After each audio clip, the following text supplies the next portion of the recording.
Yes. Hello? Yes, this is Jackie speaking. Hi, my name is Tony, and this is Every Frame a Painting. Some filmmakers can do action, others can do comedy, but for 40 years, the master of combining them has been Jackie Chan. These days, there's a lot of movies that combine funny scenes with fight scenes. But even when the movie's good, the comedy and action seem to be two different directors and two different styles. And that's why Jackie's so interesting. In his style, action is comedy, and his work shows that the same filmmaking principles apply, whether you're trying to be funny or kick ass. So let's dive in. If you'd like to see the names of the films as I'm talking, press the CC button below. Ready? Let's go. So, how does Jackie create action that is also funny? First off, he gives himself a disadvantage. No matter what film, Jackie always starts beneath his opponents. He has no shoes, he's handcuffed, he has a bomb in his mouth. From this point, he has to fight his way back to the top. Each action creates a logical reaction.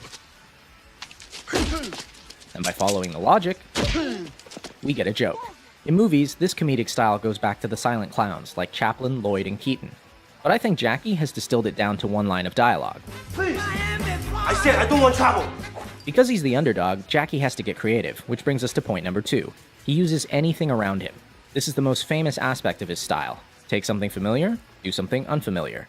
I've seen him fight with chairs, dresses, chopsticks, keyboards, Legos, refrigerators, and of course,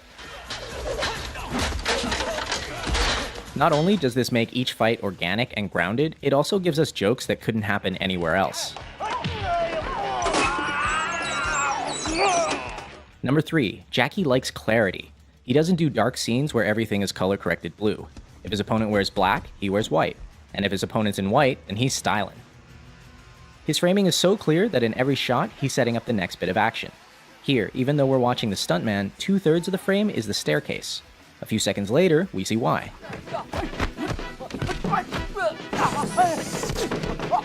He keeps things clear by rarely using handheld or dolly moves. Like an American movie, you can see there's a lot of movement.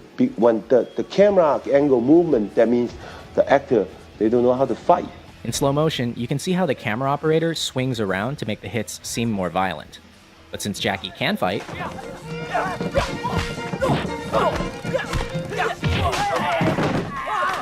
I never move my camera. Always steady, wide angle. Let him see I jumping down, I do the flat, I do the fall. When you shoot this way, everything looks more impressive because action and reaction are in the same frame. Notice how you can always see Jackie, the car, and the wall at the same time. But a similar stunt from Rush Hour 3 never includes all of the elements in the same shot, and it doesn't work. The same principle applies to comedy. This shot, directed by Sammo Hung, shows us the punch, the bad guy's face, and Jackie's face all in one. Now check out the same gag in Shanghai Noon. Here, action and reaction are separate shots. It kinda works, but not nearly as well. Why don't more directors do this? Because of number 5, they don't have enough time. Jackie is a perfectionist, willing to do as many takes as necessary to get it right. And in Hong Kong, he's supported by the studio, which gives him months to shoot a fight. And the most difficult thing is when I throw the fan and coming back, more than 120 tick. Those kind of scenes, oh, Jackie, good. It's not good. You can do it. Except, do you have the patience or not? When I rewatch his work, these little things are the ones I'm most impressed by. He doesn't need to do them and they eat into his budget, but he still does them because he wants to.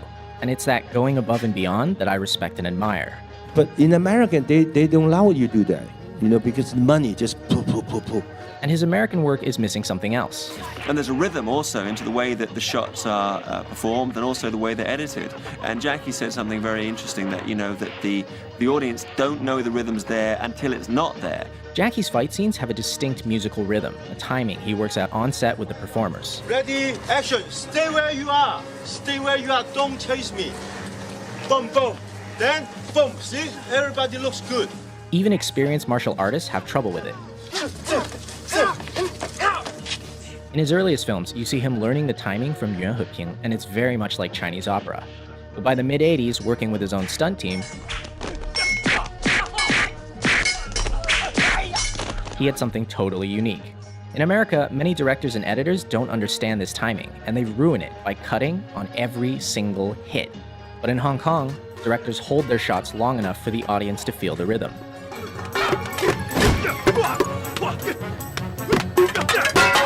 The most important part is editing. And most of the directors, they don't know how to editing. Even the stunt coordinator, they don't know how to editing. Hong Kong directors like Jackie and Sammo cut a particular way. In the first shot, you hit your opponent in the wide. In the second shot, you get a nice close-up. But when you cut the shots together, you don't match continuity. At the end of shot 1, the elbow is here. At the beginning of shot 2, it's all the way back here. These 3 frames are for the audience's eyes to register the new shot, and they make all the difference. I'm start from here, here. But 2 shots combined, this is zone. That's the power. In other words, show it twice, and the audience's mind will make it one hit that's stronger. By contrast, modern American editing doesn't show the hit at all. At the end of shot 1, the leg is here. At the beginning of shot 2, it's in the same place, going backwards. But because they cut at the exact frame of the hit, it doesn't feel like a hit. A lot of people think this is because of the PG-13 rating, but even R-rated films do this now. It looks like a bunch of people flailing around, instead of a bunch of people getting hurt.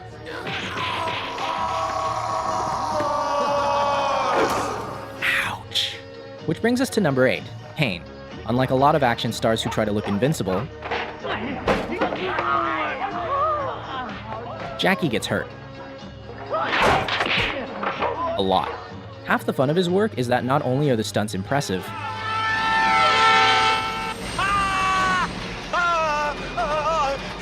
there's always room for a joke. Pain humanizes him, because no matter how skilled he is,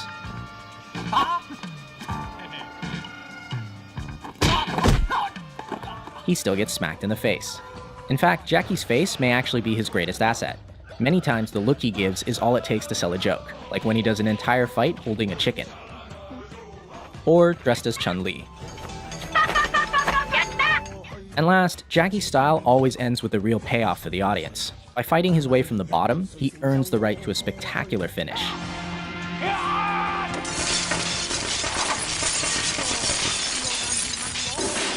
He doesn't win because he's a better fighter, he wins because he doesn't give up. This relentlessness makes many of his finales really impressive and really funny. And it's in direct contrast to a lot of his American work, where bad guys are defeated because someone shoots them.